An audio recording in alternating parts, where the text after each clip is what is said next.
There's a drive way back. It might be. It could be. It is. Holy cow. Welcome to another broadcast of Bricks Behind the Ivy. Here's your host, Jeff and Sean.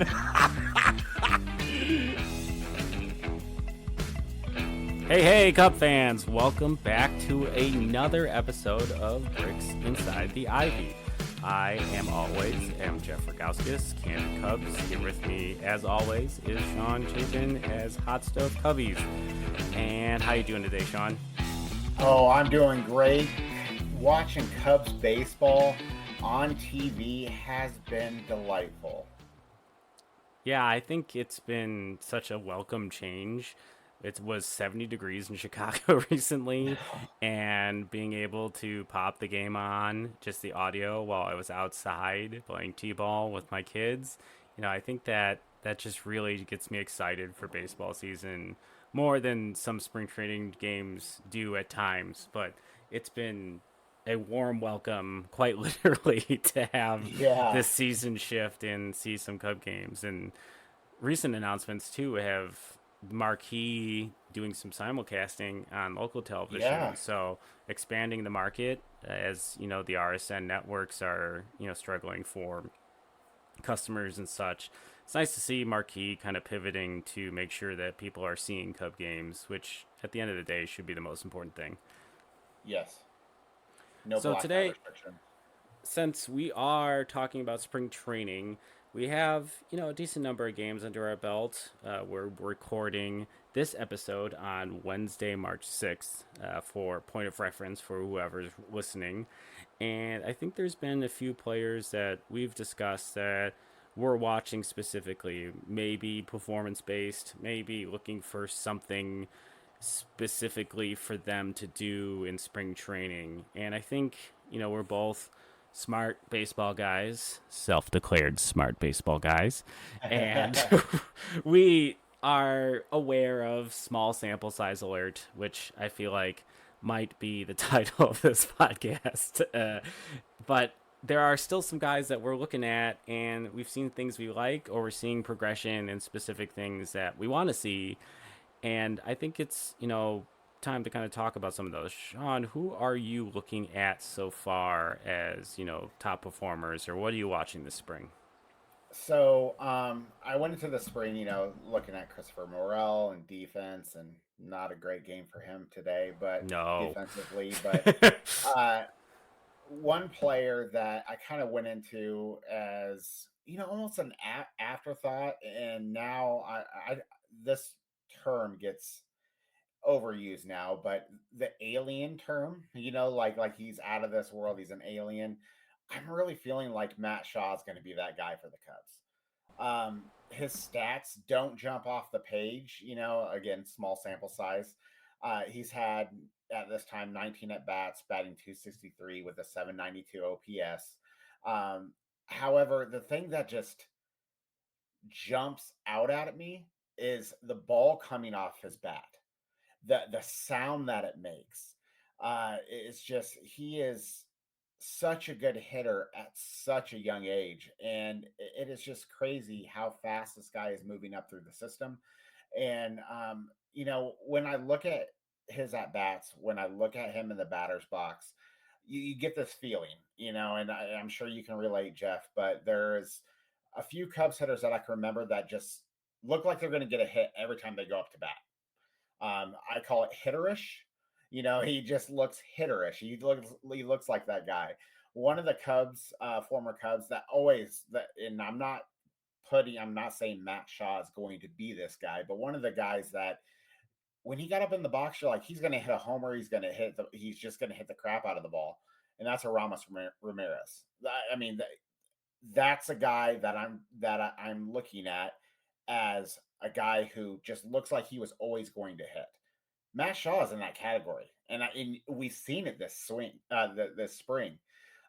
He has such a sweet swing. He has that gap power that is something that's so impressive. And at his young age of 22, his pitch recognition on whether to go the other way or to pull the ball is just fascinating to me. He went from a guy that I'm like, oh, cool, that's awesome. We heard about him moving up through the system quickly last year and stuff, but I did not have him on my radar whatsoever for the spring. And now I'm like, this guy is going to make his major league debut this year, no doubt about it. One of the things that go ahead. Yeah, I saw John Morrissey tweet that actually today, after, or maybe it was yesterday. Shaw had made a play at third base, and he tweeted, "This guy's going to be in the major leagues in 2024." And I almost replied snarkily of, "Duh."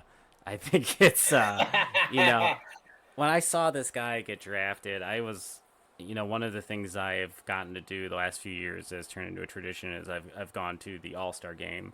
And last year they had I think it was the second year of the third year of the live amateur draft. But I believe it was the second year in which you could just attend as a fan, where the first year they weren't really letting people in without like specific tickets and stuff when I was in Colorado. But yeah, last year it was where the Seattle Seahawks play. I can't think of the name of the stadium right now, but it was outside Lumen Field.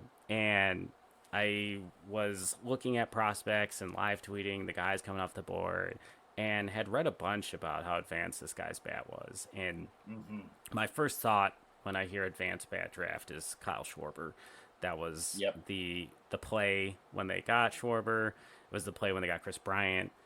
It's, those college bats have, weathered different levels of talent, and depending on the conference they play in, they're playing versus future major leaguers, and those sample sizes mean a little bit more than, maybe a high school player, and they're a little less risky when you make those selections. And I think the bat was something that seemed like a very valid gamble of, this guy's going to hit in the major leagues. Has been the position, and so far he's looked pretty solid in different places on the field. And, I think that's less in question. And, I think once there is clear availability or need on this roster, he's going to be up quite quickly. And I would not be shocked if he starts the season at AAA instead of another cup of coffee at AA. I don't think there's anything left to prove there. So, I get why you're excited about him. Yeah, one of the things that I wanted to touch on this, and you made a great point, is that when he was being scouted, one of the things that just drew rave reviews is he had a 26% launch angle, and he was in the 90th percentile in exit velocity in college. That right there, those advanced metrics is what geeks like us fall in love with. And obviously the Cubs front office felt the same way. And he's putting it on display in spring, which is really impressive. One of the things I was kind of looking at, I'm like, man, who does he remind me of? And I started looking at player comps, and two of the player comps that jumped out right away was some player comp, Ian Kinsler, and another one is Bo Bichette. Now, I'm telling you right now, if he's either one of those players, the Cubs got something great. Absolutely. Like if he can have a career of Ian Kinsler playing second base or even third base, or a Bo Bichette, oh my gosh. That is great. But the one player that jumped out, and I haven't seen this anywhere else, but I've watched some video and stuff, and I'm like, I'm hesitant to even say his name because people are going to be like, wow, he is extremely optimistic Cubs fan. The Twitter hate. Hot take alert incoming. Yeah. David Wright. I think he fits the profile of David Wright. I just don't want him to hit the injury list like David Wright did and end his career way too early. But David Wright. I want everyone to know who is listening to this in audio that my fists are going up and down, hitting the wood table where all my stuff is on, knocking on wood, trying to like just scare away the baseball demons from that comp and Yeah. the injury history associated. It's like comparing a pitcher to Mark Pryor. It just is going to give me PTSD. It's just not something that's in my top 5 that I want to hear. Yeah. But he just seems like that type of hitter. And they profile, body size. David Wright's a little bit heavier, but they both sit right around that 5'11", 6 foot. And just the swing from both is so sweet. Bat speed's great. Willing to go the other way, but willing to let it rip when they get their pitch and pull it. So Matt Shaw has just put on an absolute display this spring, even though those stats just don't jump off the page. But if you watch him, if you've watched games, this guy, you're starting to say, well, is he better than Morel at third base? Do we go with him? There's a lot of people on Twitter that are like, let's just roll with him at third and then put Morel at DH, and if the Cubs decided to do that, I would be fine with it. But I think he starts in AAA, as you stated. But yeah, that's one of my guys to watch. Jeff, who's your first guy to watch? Well, this one's near and dear to my heart always, and I would say that who I'm watching is just a bias because they have been my favorite Cub for a number of years. My son is named after him, Kyle Hendricks. I just have thought the world of how he's been able to manage the shoulder injury he's had and come back and be an effective major league pitcher last year in a lot of different ways. He just was one of the top rated breaking ball values on Baseball Savant. And this is a guy that I think going into 2023, a lot of folks wrote him off as potentially having an injury in which he would never pitch again. And the Cubs came up with strength programs and changed some things in his routine. And he's just, I love every time Pitching Ninja shares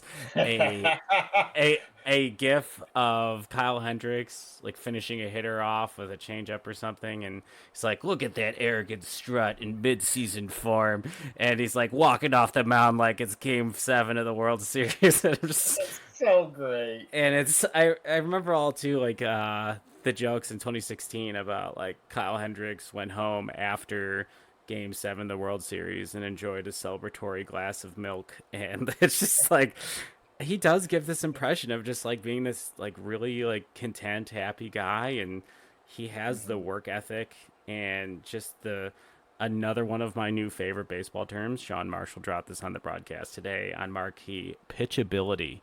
I love that. I love it. I love that term. That's not a word. It is now in baseball. It's a word, pitchability, and it reminds me of the NBA basketball with spurtability, which was. But yeah, I think one thing that I was looking for from Kyle Hendricks in spring training is the curveball. There is a lot of documentation, and he, I believe, admitted it in an interview in preseason that he was not using the curveball last year, which in years past was a super effective, like, get me over, change of pace pitch for him. And he said that he just didn't feel like he had a good grip, and he feels way better about the grip he has now. So I've been, looking for more curveball usage. I haven't seen a ton, but I think as the spring goes on, that's something I'm looking for. His numbers this spring are like jumping off a page, but it's just, a few starts. I believe he's had 2 starts at this point. And, there's been the classic, not really like many Kyle Hendricks walks. He had specifically referencing that pitching ninja tweet, he had a changeup that moved the way that I would expect a Kyle Hendricks changeup to move against a left-handed hitter, which it was, doing the fade, and there was one doing against right-handed hitter that had more of that kind of cut away action. And I remember back when he was, kind of in prime's not the word, but when he was just absolutely dominating baseball, had an absurdly low ERA. I believe that was in 2016. He talked a lot about his changeup having 2 grips, and one was kind of like a cut change, and the other one was just a straight change. And he deployed them, depending on the side of the batter. And I saw a little bit more of that movement. Where last year I felt it was hard to discern, and I would like to look at more advanced data and should have before this conversation. It was hard to discern the path of the sinker and the path of the changeup against left-handed hitters because they were both, moving arm side. And Kyle Hendricks' key to success is tunneling and perception of velocity. And if your sinker is only like +2 minus or +2 +3 mph to his changeup, and they're both on the same path, like you can kind of sit on the direction of the baseball. And when you're not having that, that curveball to mix in, that changes what he can do, even on like a contact management basis, so dynamically. And I mean, here's the stat that jumps out to me. So in 2020, he used his curveball 16% of the time, nearly 17% of the time. And even as recently as 2021 and 2022, he was still at 12%. Last year was 3.5%. And the pitch that made up for that difference, just a huge jump in changeup usage, 41.4. So it would be interesting since the sinker had been dropping significantly in recent years if that was associated to his arm trouble or if some of his changeups based on velocity or his sinkers were registering on changeups, like just on the movement profile I felt like I was seeing. So that's what I'm watching for. Kyle Hendricks kind of getting into a good feel on his changeup. You know that he's a lock for this rotation. His numbers this spring aren't going to matter. You know that they're going out there with this objective of like similar to what Tommy Hotovy had said to Jordan Wicks in that preview of like, just throw your changeup. Just throw your changeup. Don't worry about throwing for strikes. Just get a feel for the pitch. And that's what a lot of these guys are doing. And it just has been encouraging to see this early movement that I'd want to see on his pitches. Is there anyone else catching your eye, Sean? Who else are you looking at? Yeah, Jose Cuas. I hope I said that right. He came over in the Nelson Velasquez trade. Uh, did really pretty well last year. 3.04 ERA with a good K rate. Walk rate still was pretty high, 5.3 per nine. But so far this spring, he's been looking pretty good. Again, small sample size, 4 innings pitch, 6 Ks with 1 walk, and surrendering 2 hits. The one thing that I love about Jose is the funky arm angle. I mean, the delivery, the funky arm angle, and I love the movement that he gets on pitches. It kind of reminds me of, in a way, Carlos Marmol. I don't think he knows where the pitches are going sometimes, but neither does the batter. And he's made that movement and run has made hitters look a little silly this spring. I mean, there were some really bad swings on that. To me, he's just going to be one of those guys in Craig Counsell's pen that he's going to utilize correctly. He's going to be, Counsell is a mastermind of the bullpen, and the amount of arms that are going to be consistent on the roster, but also moved up and down through AAA because that happens every single year.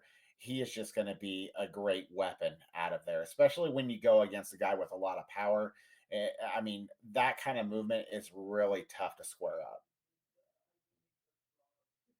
Yeah, and I think there's not a lot on Quas's Savant or Baseball Reference page. It's gonna stick out, but I give this front office some leeway on finding guys that they can bring into their pitch system and address some arm angle, some grip changes, that there was kind of the sweeper movement that came from the pitch lab, the legendary Cubs pitch lab, and whatever's in that Ivy computer system we've heard so much about. I think this guy having an off season with the Cubs development department and still being as good as he was at times for the Cubs, I'm pretty excited to see what he can do. And I think when he's locked in and he's locating, his fastball is pretty strong and it's got some good tail on it. And he had 2 strikeouts in the game the other day, in which batters were backing off on a pitch that moved to the outside corner. So that means, the arm angle and the perception of the ball is definitely fooling some hitters.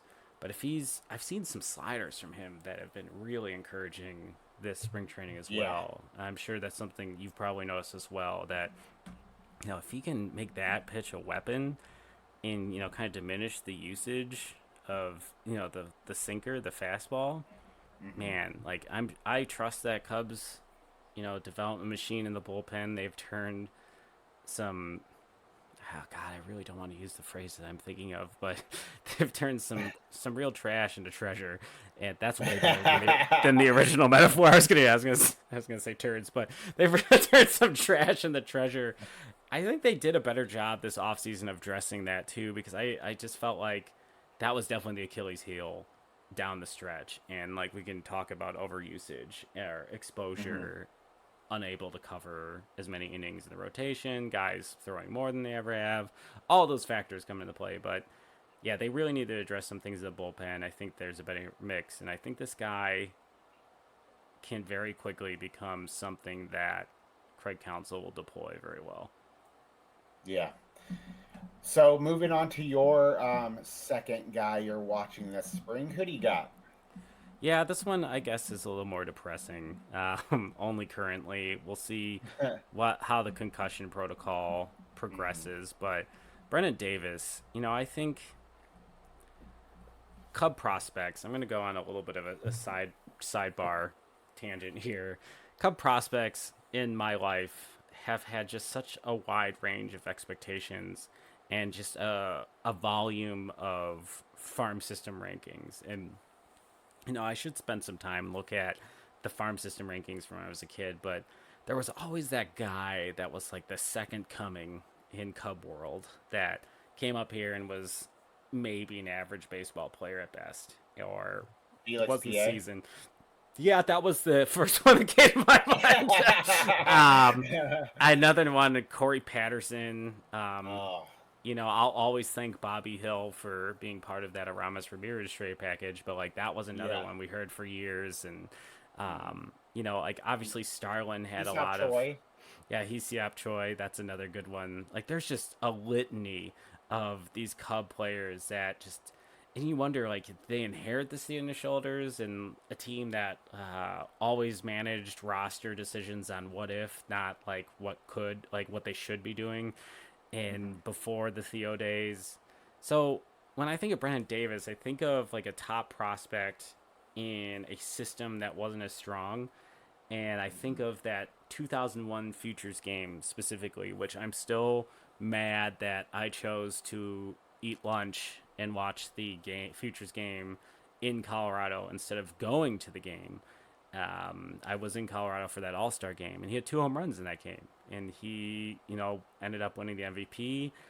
He looked great. He had a great season that year. He had, kind of skyrocketed through the system. The strikeouts were dropping. The OBP was going up. That ISO was looking great. Like all the things on an advanced metrics standpoint, showing that, like, he was making the moves. But man, this guy's just had buzzard luck on injury. He's had back issues, concussions, weird ankle issues that have just kept him off the field for like 2 years. He's not on a radar for anyone. So when he came in the spring and, had 2-3 extra base hits and 7 at bats, a crunched home run, like that swing was looking level, health issues behind him. He gets this concussion. It's like, come on, like give this kid a break. He looks so good. Right. And like early in the spring, I started having conversations with myself about, like, I'm like, man, it's like, so Brennan Davis might be a thing again. And we have Canario and Alcantara that still could become the Jaguar. Greatest nickname in baseball, by the way. Awesome nickname. If we're going to talk about... Not the greatest, because the pitching philosopher that Imanaga has is probably my favorite. That's pretty good. Yeah, like we now have a professor and a philosopher. We're Wrigley baseball, where you can be a scholar in a short summer. But yeah, I think like it just adds to a crowded outfield picture for the Cubs, which increases their ability to trade for needs at this deadline next off season, as we all know, there's kind of just some lock starters in there now, depending on the Cody Bellinger opt-out situation again after this season. But yeah, it's just a really interesting player. I would really like him to just stay healthy. I think depending on how long this concussion thing goes out, it's very likely he goes to AAA. I'm interested, depending on how he does in AAA, unless there's some major injury, knock on wood. If he gets back up to the major league club, this bench is becoming a really interesting conversation. And given 40 man, people who are on the 40 man, people who aren't on the 40 man, the type of positional flexibility they're going to look for early in the season, defensive management, especially at third base, like who's a contact guy, who's a good pinch hitter. Like I think there's still a trade out there to address that. Caleb Killian, BleacherNation, Brett Taylor, always on top of pretty much everything. Just huge fan of his. He had brought the point up that if Killian's arm issue from yesterday, which also sucks, that's another guy I was watching. Super bad. If he ends up like being injured, he could open up a 40-man roster spot by going on the DL, and that is not what you want to see to solve a roster issue, but it does, open an additional opportunity for, kind of managing this bench, which I am kind of at a loss at, what the good decisions are for, the outside the everyday players, like what the complement pieces need to be. Yeah. I mean, I said something on X. I think it was either yesterday or the day before. There's really right now 9 players battling for 4 positions on the bench, and that is crazy to think about. Like, legitimately 9 players that have a shot to make it, and some of them are in our eyes. I mean, like Dominic Smith and Garrett Cooper. I mean, they they both could be good players. I think Dominic Smith has a bigger hill to climb with being left-handed, but like you have all these position battles. I mean, when you look at Madrigal, is Madrigal really needed if you're going with a Miles Mastroboni? Is Wisdom the guy that you're going to go with who has good power, or are you going to go with more along the lines of a Garrett Cooper who's not going to strike out as much, provide better defense at first base? But again, Wisdom gives you more flexibility. I think it's the bench is an interesting um, thought in how they're going to go about this. And like you said, they opened up a 40-man spot, and there's a guy out there that smashes right-handed and left-handed bats, and I know he's just strictly a DH, but JD Martinez is out there too.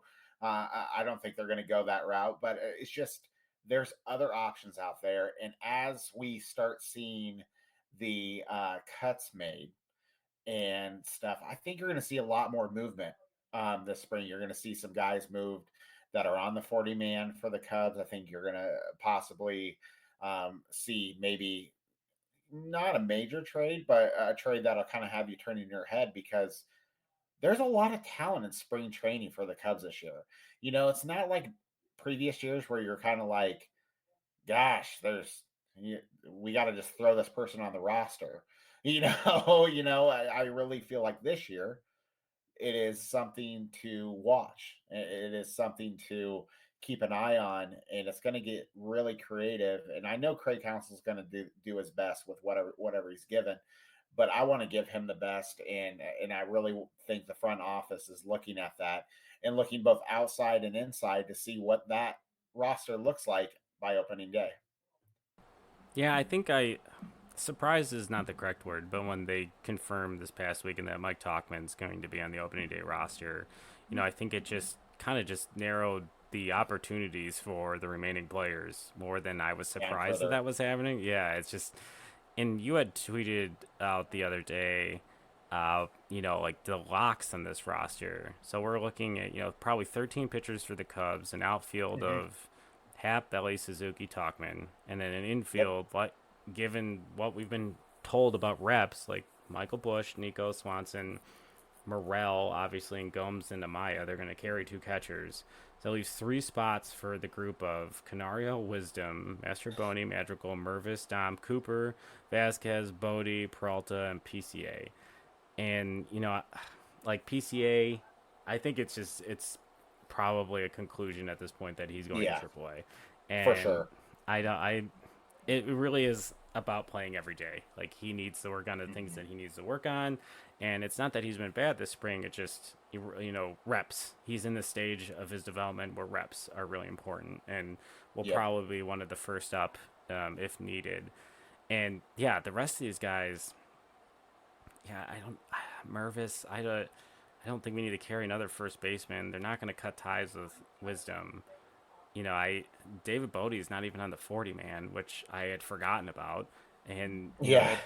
that that changes some things like Dominic Smith not on the 40 man, David Peralta.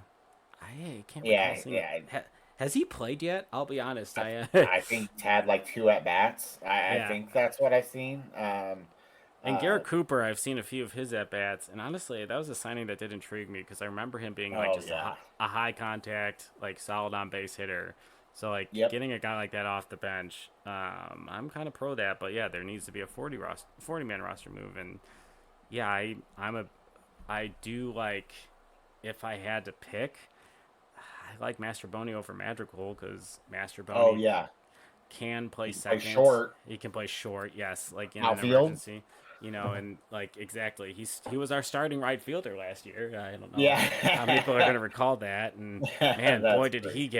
he had like just such a terrible sample size of hitting the ball really hard right at dudes in April last year, and just I the was fan hard on him. base.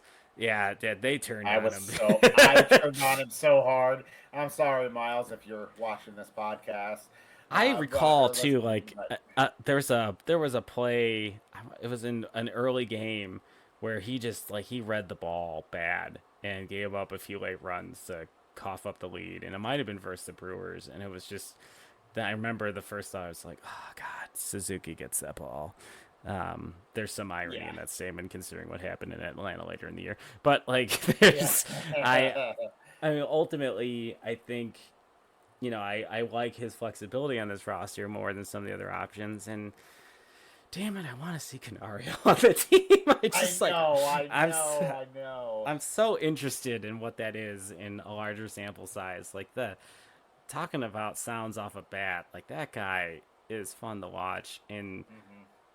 he's got some Harold Ramirez vibes to me. And what I mean by that is like not giving him the chance and him like going to Tampa and just making you sad. Like the Cubs like just didn't really have a good first base option, and this guy goes over there and makes the freaking all-star team like as a I first know. baseman and hits 285 with all these bombs. And oh my god, just like, and we're sitting with the Eric Hosmer pre-retirement experience where he's hitting the ball at an exit velocity that's lower than most into the ground at a higher rate than any human in the history of time. That's probably a little Taking mean. I'm taking sorry, Eric. balls. Yeah. No, Watching him. but taking balls on first base on the in foul territory. I mean, Yeah. come on, man. The I guy mean, won a like, Gold Glove, and I've never seen someone look so uncomfortable around a bag. Like, I mean, and I've watched myself play first base, which is an experience. Let's be honest. Like, for anyone who's listening who's seen that, I'm sorry, but the guy, even I know not to cross that bag. It's you're gonna get hurt there. But yeah, I think there's not to get too far off track, but I feel like we've officially addressed the bench issue. Like, it's yeah, uh, it's definitely something um, in with it first based on recording time. The first cuts are the deepest. One yep, of my favorite annual references. But yeah, I think as the spring goes on, we'll continue to watch and see how this roster shapes out and have a better idea of what we're looking at for opening day.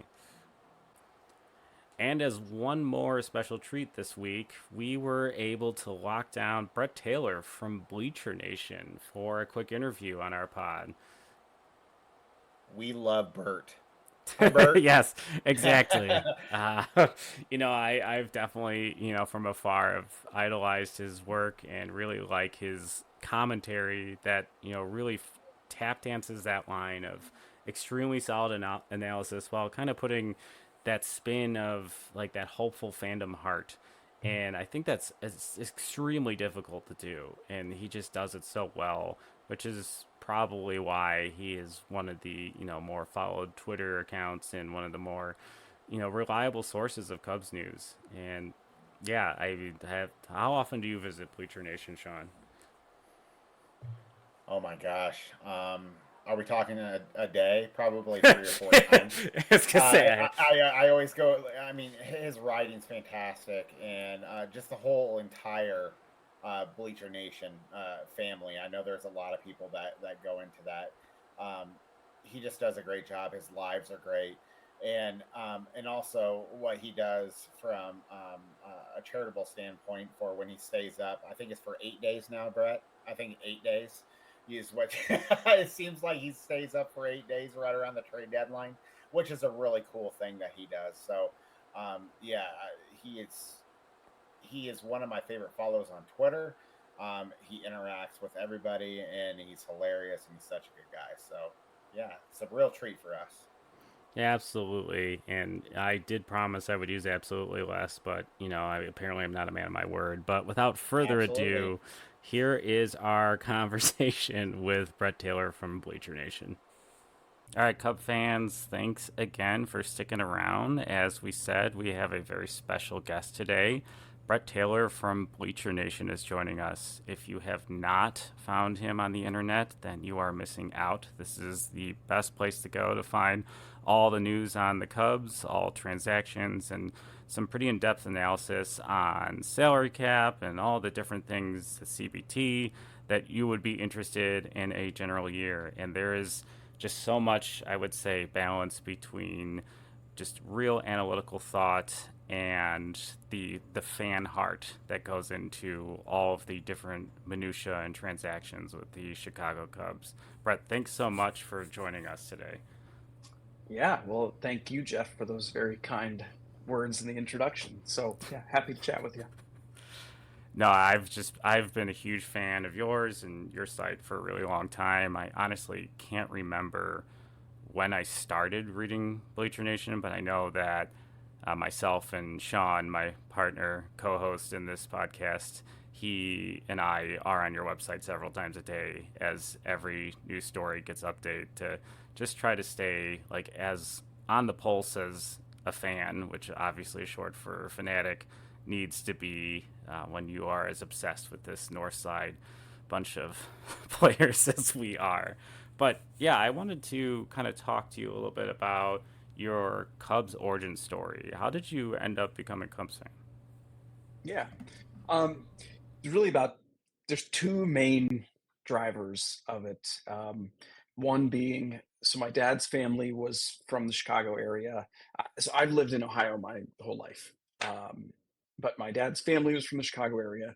He was a big baseball guy, and he sort of planted those seeds early on when I was a little kid, just sort of generally the baseball seeds. But you sort of felt a little bit of a connection to Chicago. My brother grew up a White Sox fan. I grew up a Cubs fan, and um, so that was a component of it. But then what really cemented it, as it did for a lot of people of our generation, is that I could watch the Cubs every afternoon on WGN. You come home from school and you just want to watch some baseball, and that's the team that's on, and so you get accustomed to it, and you do that for a few years, especially as a kid. And before you know it, you realize, oh, I'm just kind of hooked and love this team. And I was very fortunate that started getting into them around that 89 season. They were very good. And then, of course, early 90s, you had Mark Grace and Ryan Sandberg and Sean Dunston, and then Sammy emerged. And, for as much as they weren't winning, which they rarely did in that era, it was very fun. There were a lot of things to enjoy about that team, and so it really stuck to me, and never could shake it. Yeah, I relate to that pretty strongly. And I think one thing that I have learned about myself as a Cubs fan and just a general baseball fan is there was a lot of, I would say, like steep learning curve and educational moments when you would get to August and have the realization that the Cubs were not a competitive baseball team and the sport you loved was going to be on for several more months. So I feel like that kind of opened the door for myself to, you know, watch other teams, get a broader idea of the general landscape of what competitive baseball looks like. Is that something you found yourself doing as well? Probably when I was younger. It's funny, because I've been doing the job that I do now for so long, I almost have trouble remembering what fandom was like before I mean, I'm still very much a fan, but it's sort of like I'm a professional fan. I have to observe everything through that lens. Sure. And now for me, like the years when the Cubs are non-competitive, it's almost like of course we follow all the rumors and all that stuff, but August and September become these tryout period, these exploration periods for what the following season might be, for some of the off-season decisions. Um, and while I would never say I prefer that to competitive months down the stretch, I have generally found I still enjoy those. I also enjoy, so when the Cubs are out of it in August and September, um, there aren't stakes to the games. And so, of course, I like watching the Cubs when there are stakes, but when they're not, at least you can exhale. And it's like, look, they win or lose today, who cares? I'm observing players, I'm observing development and these kinds of things. And so you can at least exhale in August and September, very different from last year, for example, where not Yes. only was every game in August, September mattered, every game was like a one-run game. Every single game was tight to the end. That was exciting, but it was also very exhausting last year. No, I totally, I understand that. I felt the same exhaustion, and it's interesting, just thinking about how last year ended, and then the pace of this off season, and how much I feel like, for myself and seeing the echo chamber that is, X and some of the Cub fan forums and stuff that exists, there seems to be a general exhaustion maybe going into this season and what the team should be doing and what we thought they were going to be doing and plan A, plan B, plan C off season. What did you think in general about this Cubs off season, its pace and what they accomplished? I mean, I think now we're here March 7th. Offseason is probably over. Cubs maneuverings, and we can look at it as an entire finished product of an offseason. And I think it was good. I think they checked the boxes that needed checking, and they added Craig Counsell. And I think it's odd to me. A lot of people aren't including that as part of the offseason. And I think much of that is due to the fact that it happened right at the start of the offseason and then nothing happened for a long time. So I think there was a frustration paired to the idea of the Cubs getting Craig Counsell and then not making moves to the big league roster for several months thereafter. And so I think people have just kind of got it at a gut feel level that they don't like to include Counsell as part of the offseason because it reminds them of that period of time when they were frustrated that that was the only thing the Cubs did. But you step back and you think, okay, well, the Cubs, at a minimum, needed to replace Marcus Stroman's production in the rotation. They got Shota Imanaga. I'm very happy about that swap. I think that's a very interesting swap. They needed to, at a minimum, replace Cody Bellinger's bat. Well, they got Cody Bellinger back. And even that, I understand he's probably not going to produce at the same level he did last year. But I don't know who out there would have that the Cubs were going to sign. So, they probably did the best they could on that front. They needed to add a second bat. Uh, they would say they did in Michael Busch, and we'll see how that goes. I found that to be a very interesting move. I do like Busch. I think there's potential there that he is a middle of the order impact bat. We'll see. That especially makes sense in an offseason where, again, there weren't a lot of impact bats available. So I get that. They needed surefire veteran leader, innings guaranteed reliever type of guy, and they got that in Hector Neris. And I think they probably could have used another of that type. And Yency Almonte in the Michael Busch trade, you could argue that he is that guy. And I think the Cubs probably would say that. So I wouldn't go as far as to say this was an incredible offseason or a flawless offseason or anything, but it's very hard for me to look at this offseason and say that it was bad or not effective or didn't set the Cubs up for contention in 2024. I mean, this has been true now the last couple off seasons. All I wanted to see was the Cubs arrive at spring training, or in the case of Cody Bellinger arriving later, by mid spring training, to look like the best roster on paper in the Central. That's a low bar because I don't think the Central is particularly strong right now. But I think they have accomplished that. I know that the Cardinals are generally projected for a couple more wins by Vegas and by the projection systems. Maybe I don't see it myself, but I think I could definitely make the argument the Cubs are the best on paper team in the Central, and that's really all I was looking for by the end of this offseason. And again, I think the upgrade to Craig Counsell is meaningful. I think it's going to matter, not just this year, but in years ahead.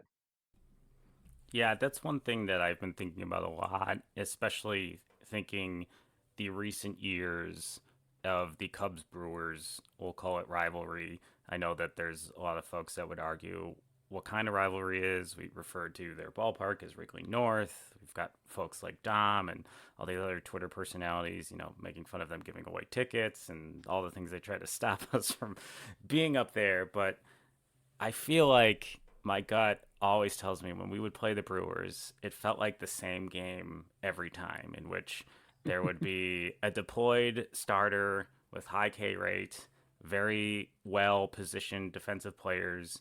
The Cubs would smack the bejesus out of the ball right where a guy was standing like 3 or 4 times a game. And then we'd get to the seventh, and there'd be some guy we hadn't heard of before, Devin Williams and Josh Hader, and it would be over.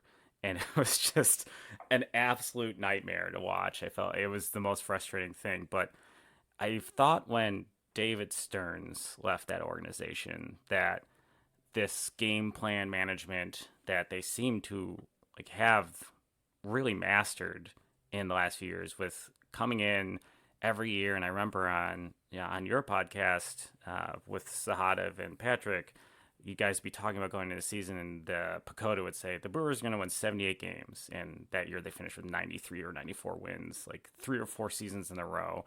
And I am really hoping that's the Craig Counsell effect. That's somewhere I'm putting a lot of eggs in that basket. He seems to be a very, very intelligent baseball guy. He has his fingers in a lot of things. I've enjoyed the athletics pieces talking about he's just popped his head in every department and has challenged things. And Jed Hoyer's comments about jokingly saying he's afraid to call Craig because he's going to disagree with him. I'm excited for that, I guess, organizational shift from David Ross. I didn't have the issues that some fans had with David Ross, and not saying he was a perfect manager, but I think it was time for a bigger change on the coaching aspect, because David Ross felt like a continuation of that connection of front office and that we see so common.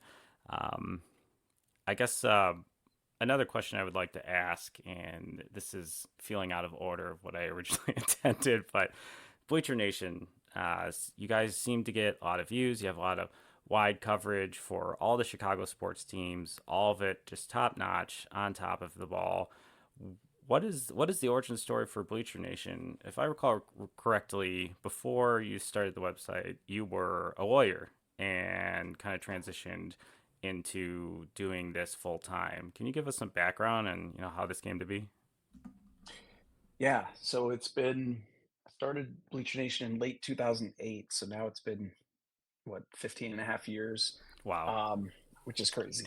I did it. I started doing it because for a couple of reasons. So I was a lawyer at the time, and you do ton of reading and writing and analysis as a lawyer, which is fine. You know, I was cultivating some skills that way, but it wasn't like what I wanted to be writing about, wasn't what I wanted to be analyzing. And I kind of wanted to put some of those skills into something that I was a little more passionate about. And so I started this blog for fun.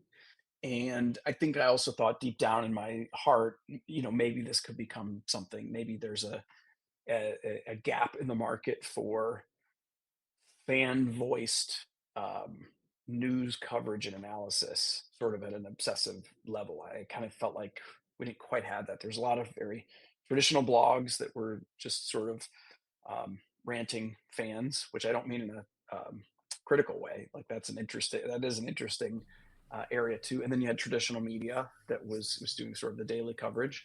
But Sure. I kind of wanted to fill that gap, and so I did it nights and weekends kind of thing for about 3.5 years while I was lawyering, and started to get a little bit of a following then.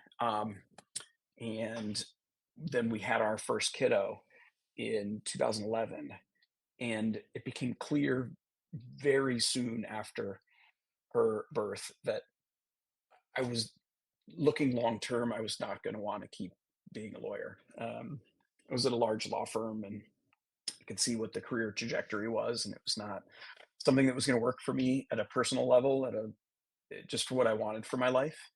And so I, as a giant nerd, prepared a PowerPoint presentation for my wife about what I thought if I left the law and turned to BleacherNation full time. I sort of had projections, and here's where I thought what I could do. And she was very gracious and let me go that route. And even more importantly, she is a teacher and she has health insurance, and it was a risk we could take together. And that was mid 2011, and I got very lucky in the timing on that because, as folks will recall, mid 2011 is when Jim Hendry got dismissed soon after the Ricketts had taken over, and the obsessive Theo watch kicked in about August of that year. And so I was well positioned to be obsessive because it was my job. So I could just constantly be on everything. And I think a lot of people were looking for that. And so that it just helped build a bit of a foundation of readership, and then kept growing from there. And it was 2015 or so, 2014, 2015 or so, when the readership was large enough that I knew that I couldn't quite keep up with the demand on my own. And that was when Michael Cerami and Luis Medina came in to help. They were contributing, and eventually they became full timers. We added football coverage. Michael then was he became kind of a partner to me in running it, and we added more sports, more guys to write, and it just sort of, you know, I always say that I didn't set out to like build a business and run a business. It was just a business kind of grew up around what I was trying to do, was just be a guy writing about the Cubs. And I'm very appreciative of all the support I got along the way, all the readers, but also the guys, the writers, my wife, and I was very fortunate. And so now, within the last year, we were acquired by another company that can provide a lot of the back end support. Michael took over as sort of the boss of BleacherNation. I then was able to step back and return to just writing about the Cubs, and that was a very important thing at this stage in my life for me and my family, because I've got 3 kids now, and just a lot going on that side of life. Sure. So, it's a bit of an arc, but I'm excited that after these 15 years, like I said, that I'm still able to do something that I love, and that I hope still brings entertainment and a distraction in people's day out there. I think I can feel good about that. So I'm very appreciative.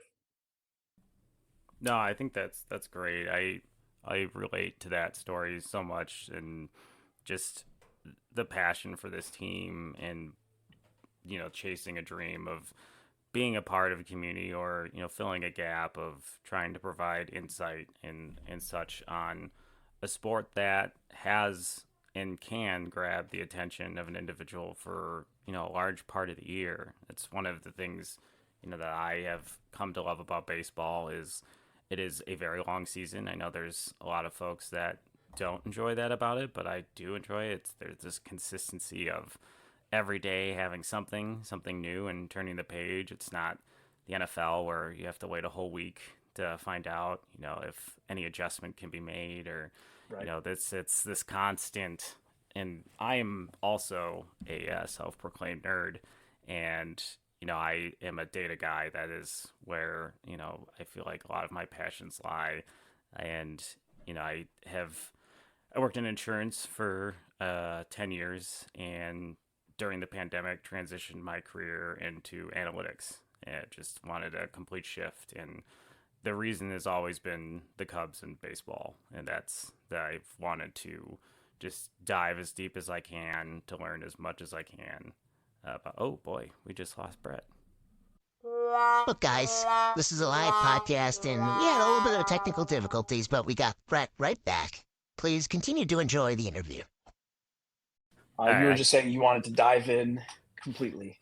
Yes, and that's, I think writing for Northside Baseball, I used to just write for fun, and now I write for very minimum compensation, and it's the justification of continuing to do it. And it gives me some chances to, practice analytical thought process and, putting together, better data, analyzed results in baseball. And yeah, it's led to meeting folks in the baseball space in this podcast where, I think the original idea was a joke, was I needed a place to vent out all the Cubs stuff that was in my brain. I feel like every day I'm like a tea kettle, and the Cubs heat that tea kettle, and it's got to go out. My poor wife has been the recipient of that steam. And I'm like, I need somewhere else to put this. And I've been the Cubs guy in every office that I've ever worked in. Just would spend most of my days finding the people who were the Cubs fans and, talking theories and all trade possibilities and everything under the sun. So, yeah, your story is just so inspiring of, kind of grabbing a passion and running with it. Especially, I think it can be challenging when you're in a career that is lucrative and you have family and all these other aspects that make taking that leap very hard. And I just respect what you've done and what you've built. It really is to me the top place to get Cubs coverage. So transitioning a little bit to some final questions about this specific team.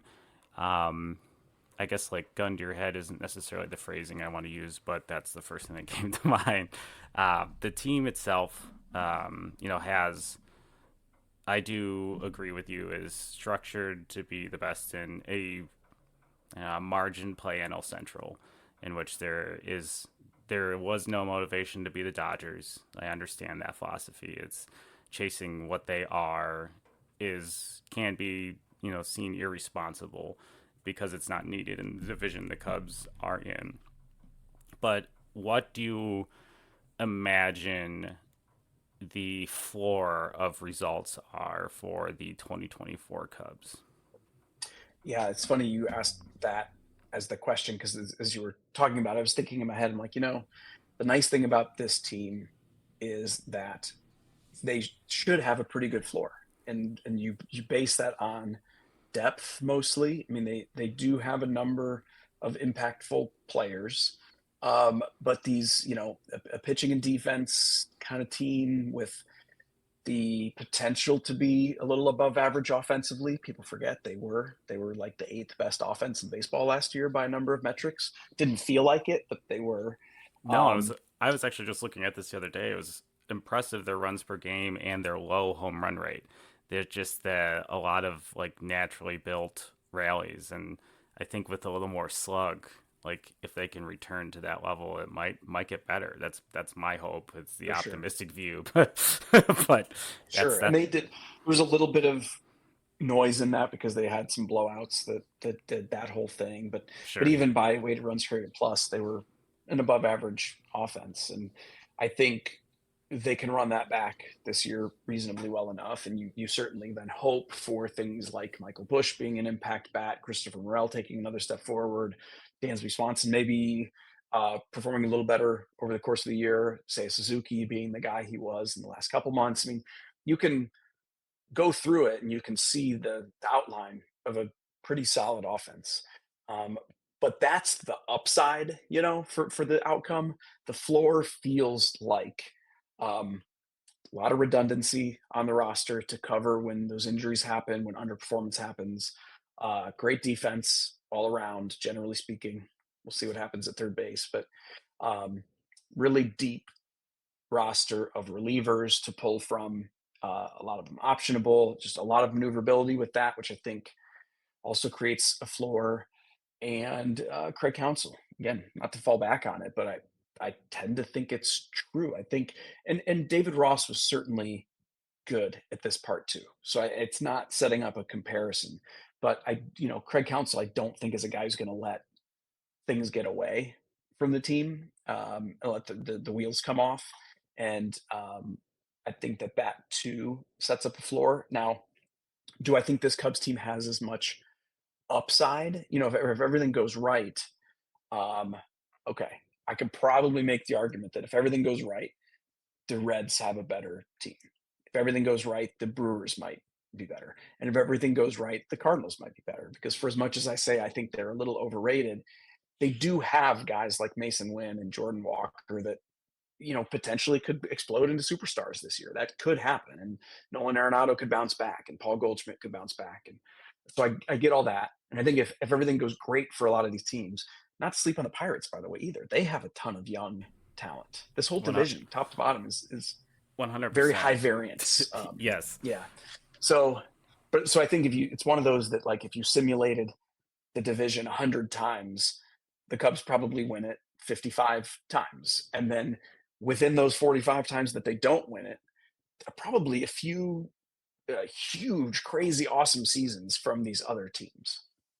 I think too, to kind of expand on that point, I think the Cubs in this division might be the best setup to add at the trade deadline. So to me, it's like going into this season, being in the division, there was some positional, depth, especially I'm looking at the outfield, that I thought we would see some of those prospects move in a deal this offseason. It didn't really manifest itself. I have a lot of tinfoil hat theories of timing of signings and whether or not you could be comfortable dangling certain players until, like maybe a Cody Bellinger was, locked up or those types of things. And all those things just happen so late. I'm not sure how firm any of those negotiations are, but I do think about some of the rumors we had, Bo Bichette and some of these other random players. Shane Bieber, obviously, another one they were tied to a lot. Like that to me at least seems like there's some groundwork for discussions at, different parts of the year, maybe next offseason or the trade deadline. And it'll be interesting to see if the Cubs will be able to move some of that, perceived outfield depth to add another arm in this rotation. They especially I think the one thing I worry the most about is swing and miss. There's not as much swing and miss on this in the pitching as I'd like, but there are some really intriguing options with Ben Brown. Maybe Cade Horton starts as a bullpen piece. We've seen the Brewers kind of implement that model with some of their top end rotation arms of giving them a cup of coffee and these situations in which they just can go out and throw it, not worry about stamina and management. That's one thing I think I'll be interested in seeing Craig Counsell manage that aspect. I think that's where the Cubs are roster wise. Craig Counsell seems to have done just a very good job in Milwaukee of setting expectations for these young players and telling them to do what they do best. And like you look at like Sal Frelick and some other folks with Garrett Mitchell, Bryce Strang, they weren't necessarily hitting for that Brewers team, but they were at times providing absolutely elite defense, which was getting them into that lineup. And I feel that, having them trot out there and knowing what their job is, like that approach from Counsell, I'm very interested to see how he manages some of these young kids. I think some Cubs fans would hate to hear it this way, but I think the Cubs probably wouldn't hate if, with Craig Counsell and a very diverse roster that they have right now, I don't think the Cubs would hate if they performed like a Brewers team with a little more money. I think that's kind of what they are looking to be. And we'll see if they bring that financial advantage to bear at midseason. Like you said, I think they're well set up with some prospect overlaps that they can make some trades and not sort of really harm the system. But they'll also have to have the flexibility to take on salary. And we'll see. They're right there at that luxury tax line right now. Yeah, I honestly thought there would be some addressing of that, either commitment to just going over it now, because it feels like if they're going to add at the trade deadline, it's inevitable that they're likely to go over. So why not? I don't know, maybe you're better versed in this. I don't know if there is any difference in how the penalty or the being over to CBT is evaluated, if it happens at mid-year or if it happens now. So maybe they just don't see the opportunity of adding something now to go over, but still intend to go over. I think they just don't want to say it publicly because there's no upside in confirming it. And also then if you don't say anything, then you have the flexibility at midseason. If the team struggles, you would be able to trade away and get back under. And it's not as if you went against anything you said you were going to do. So I really think that's all it is. And I think we have to kind of, as fans, hope that if the team is good, they really will push in at midseason and do what's necessary to take on salary to get the guys that can impact. I think my final question, and this is obviously, just a gut reaction. Next offseason, they've got a lot of money coming off the books. You look at, how Jed is managed and how the CBT has been managed by this front office. I think to me, I know going into the offseason, I had unreasonably high hopes of being in the Shohei Ohtani sweepstakes, with the underlying logical caveat of I didn't think he'd leave the West Coast. But then there was the fan in me that was, well, he talked to us last time and thought that I would be wearing a Shohei Ohtani Cubs jersey at an All-Star game at Wrigley Field watching the guy just hit nukes. But that dream exploded on me very early in November or December. But with Juan Soto coming off, how do you feel that he fits onto this roster, if at all? And do you think for a player like that is a player that this front office will get aggressive on? And I feel like I already know the answer. Should they get aggressive on? I feel like that is an obvious yes.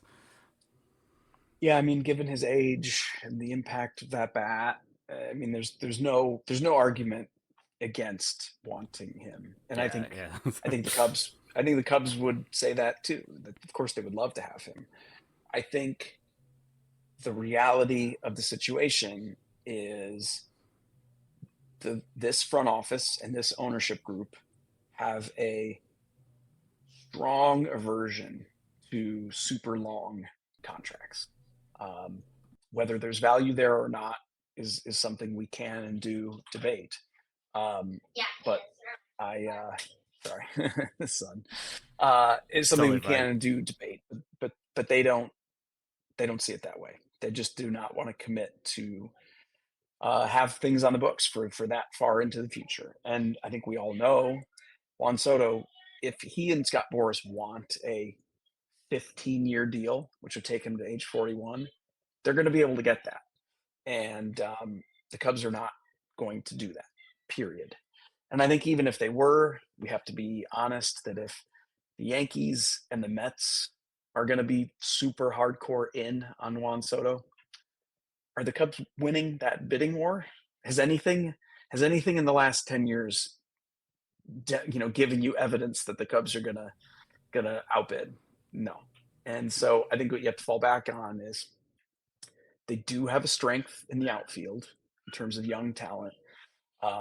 There are I can imagine worse scenarios to miss out on a guy. All that said, Juan Soto is special, and I love him, and I really wish he was going to be this cornerstone guy for the Cubs for a decade, superstar, and they don't. That's one thing they don't have, is they don't have that guy who is sort of a terrifying presence in the lineup, and it just where you consistently know you're going to get monster performance. Now, there aren't that many guys like that in the game. Very few teams have that guy. So I'm not saying like the Cubs are way behind the curve by not having that guy. It's a bummer that they don't. They're almost certainly not going to pay in this way to get one. And so you're just going to have to hope that comes internally. Yeah, and I think, I always try to think of like the marketability of a player and what that brings to the team. And yeah, I think it's frustrating, exactly what you said. I know the baseball's different. It doesn't have it does revenue sharing agreement that, other sports have, and being able to sell jerseys with a certain player's name on and such is, all good for the Cubs. It's not anything that goes to another team. And yeah, I think that's one thing that's so interesting when evaluating this team is there's not, pardon the accidental pun here, a marquee player that, you can market. Cody Bellinger is probably the closest thing. And, obviously his free agency went on as long as it did because of the question marks, the health, and all the things, and whether or not that was deserving of, a long-term high value contract. And yeah, I think when I think of Soto and the good tide rises all boats, I always think of, well, then like there's so much marketing you could do with him, and that's going to cover some of the cost of the contract and like the value of the contract. Especially we've seen some of these monster deals like Bryce Harper and stuff like age super well, because with no hard cap, no max contract value, like these things just keep getting bigger and bigger, like writing off 50 million or whatever number it ends up being in 10 years might be a bargain if there's not like just dynamic change in how baseball finances are looked at and how team payroll is looked at. So it's definitely something that I'm trying really hard not to get hyper about for the next off season. But yeah, it's just hard to not look at that guy and imagine what he does for a lineup. And I play a lot of baseball video games. I'm a big MLB The Show guy. Like I always ask myself when the Cubs roster is done, it's like, who would be on the cover of MLB The Show? And right now, I don't think there's a guy on the Cubs that really fits that profile. And, as someone who is like really into things like that just disappoints me. It doesn't make me sad about the team. It doesn't make me think they're not a good team. It is different, especially when like coming off that 2016 group where you had like these largely marketable, great personalities, like ideal, like superstar, like players, Chris Bryant before all his health issues and such. But I had a final question and I rambled on too long to remember it. But thank you so much for your time, Brett. I really appreciate it. And if anyone is looking for your stuff, do a plug of anything that's going on Bleacher Nation, and just share your social media networks with folks who are listening. Yeah, sure. I think the best two would be BleacherNation.com, and you can check out my Cubs coverage there. And I run the Bleacher Nation Twitter account. I refuse to call it X, but so at Bleacher Nation, just give that a follow, and you'll see me on there too. I think those are the best places. Awesome. Yeah, I'm also on the, I won't call it X. Like, what are we, when you tweet something, are you Xing it? I don't understand, but that's a completely different conversation for a different podcast. But Once again, I'm Jeff Rogowskis, Candid Cubs. You can find me on all social media platforms. I'm on X as Candid Cubs, TikTok, Instagram, Facebook, you name it, I'm there. Thanks again for listening. This has been another episode of Bricks Behind the Ivy. See you guys next week.